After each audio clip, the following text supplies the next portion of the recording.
So in this video, we are gonna discuss about all of the special monsters, and rank them in a tier list from worst to best. I've already made tier list for rest all rarities, except mythicals. So watch those videos if you want. But now starting with the special ones. Then there are a total of 18 special monsters in the game, with all sorts of wacky abilities. And at number 18, we got Rudolph, the dullest and rarest monster in the game, who only appears once each year. But that rarity does not make up with his lackluster abilities.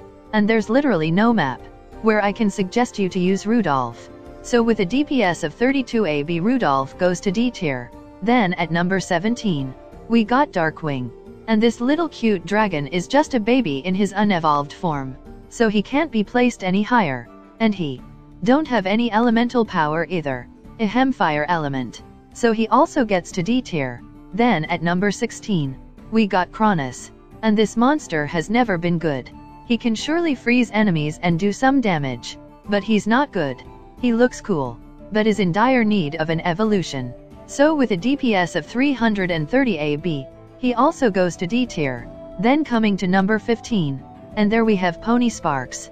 And again, she's just a baby, and can't do any damage, but at least she can do a bit chain stunning with her lightning. So another D tier. Then coming to number 14, and there we have Limzard. And he is also a pretty rare to obtain monster, as he appears only once per year. But just like Rudolph, this sick Gajajara looking freak can't do anything, but he got a freezing ability at least. So with a DPS of 330 AB, another D tier. And on similar note, we got Monkey at number 13, and his case is exactly same as Limzard, except that he is King Kong, and got better attack and special, but still, with a DPS of 641 AB, he gets to top of D tier. Then coming to number 12, and there we have Magma Darkwing. And this big dragon is the evolution of Darkwing. Big boy has got a tiny bit of betterment, but still, not having an element puts him at a big disadvantage. He is not strong enough to be useful in any non-element related map. So with a DPS of 1.83 AC, he gets to C tier. Then coming to number 11, and there we have Archangel Gabriel. The king of angels got some decent attack power, and since he can do splashy axe attacks, he can be useful in some cases, but most of the time, he will look underwhelming.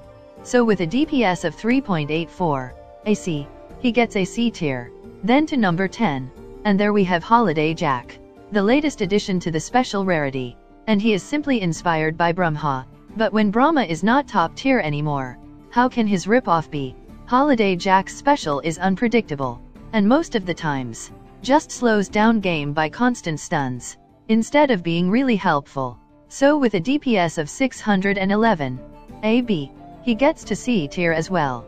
Then to number 9, and there we have Rapid Thunder, the evolved version of Pony Sparks, and she gets a little bit better after her evolution, but it's not a drastic change. She just turns into a lightning horse. So with a DPS of 1.42 AC, she gets a C tier as well. And then at number 8, we got Mummy King, an acid spotting, shadow punching, band-aid wrapped monster. If I go totally honest, I like his design, and that helped him get a little higher than he should have been.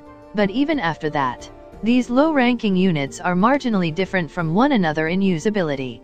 Therefore putting them as such won't make a huge difference. So with a DPS of 320 AB, he gets to top of C tier. Then coming to number 7, and there we have Pound Foolish, a very strong monster.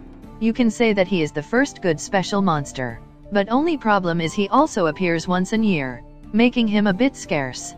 But still, his balloons are powerful, and his special power is even more devastating. So with a DPS of 12.2 AC, he gets to B tier. Then at number 6, we got Cheebs, the strongest dog in the game. And this stunning unit does the craziest of stuns, and traps enemies for a long time, making me extremely useful in many maps. Like for any map with big health boss, he is good choice to stop those bosses in the way. So with a DPS of massive 51.3 AC, he gets to B tier as well. Then at number 5, we got Crispy, another of the cute units. But despite being a cute lizard, he is also a global fire damage dealer, making him the best fire monster in the early game. And he is honestly my favorite special monster. And once you start using him, you will know why. So with a DPS of 630 AB, he gets to B tier as well. Then coming to number 4, and there we have Archimedes. And even though her attack is not strong, her special, which freezes all enemies on the map, reigns supreme even in the endgame, as you will need Archimedes in every single late game to endgame map. So, she gets to the top of B tier. Then coming to number 3, and there we have Hellhound.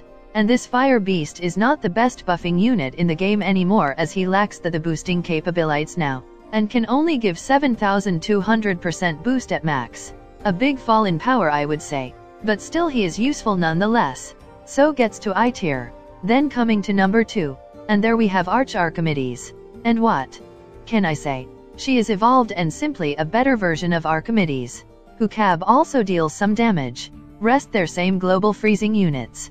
So with a DPS of 1.65 AC, she gets to the top of I tier. But the throne is still under the true king of boosting, Ifrit, the evolved form of Hellhound. Not only have the capacity to deal damage, but he is one of the greatest booster in the game, who gives 14,400% boost to monsters.